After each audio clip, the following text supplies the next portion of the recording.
Programang ito ay rated SPG, striktong patnubay at gabay ng magulang ang kailangan. Ngayong napapayag na ni Pablo si Tanggol na sumama sa kanya dahil sa deal nito na mas malaki ang kikitain ni Tanggol pag naisama niya ito sa kanilang kasino, ay napilitan na nga siyang sumama kay Pablo. Lalo pat alam niyang laro naman ang kanyang gagawin at hindi iligal na tulad kay Marcelo. Agad na ipinakilala ni Pablo si Tanggol sa kanyang lolo Facundo. Ngunit sakto rin na naroroon pala sina Marcelo at Dante sa mansyon kung kaya't nagkagulatan si Tanggol at Marcelo. Agad na sinabi ni Marcelo na si Tanggol umano ang tinutukoy nito kay Senyor. Buti na lamang ay napapayag siya ni Pablo na sumama. Medyo napaisip nga si Tanggol na marahil illegal din ang ipagagawa sa kanya ni Pablo.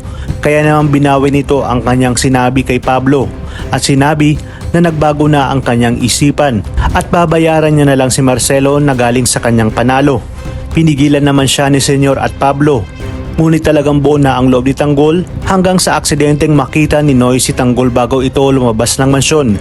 Kaya naman agad niyang tinawag si Tinding upang sabihin na nasa mansyon si Tanggol at nakalaya na.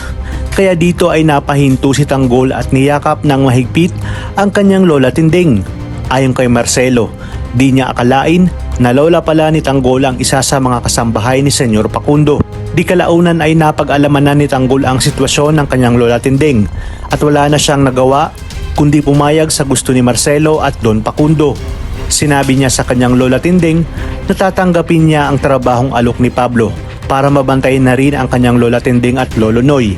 Ipinangako niya rin na sa oras na kumita na siya ng malaki ay ibubukod niya na ang kanyang lola para hindi na ito manilbihan sa mansyon.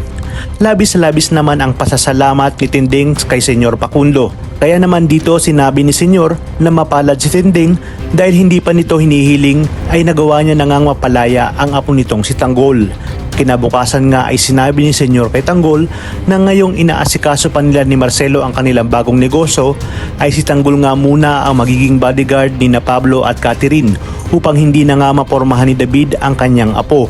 Iginiit naman ni Marcelo na siguradong hindi sila magsisisi kay Tanggol. Hanggang sa mapag-alaman nga ni Tanggol, ang tinutukoy palang Jesus ni Senyor ay ang kanyang kapatid na si David. Kung kaya't malalaman niya ang paggamit ni David sa kanyang pangalan at dito unti-unti niya nga alamin ang tunay na dahilan ni David sa paggamit ng kanyang pangalan na di kalaunan nga ay magtuturo sa kanya upang matuklasan ang kanyang tunay na pagkatao.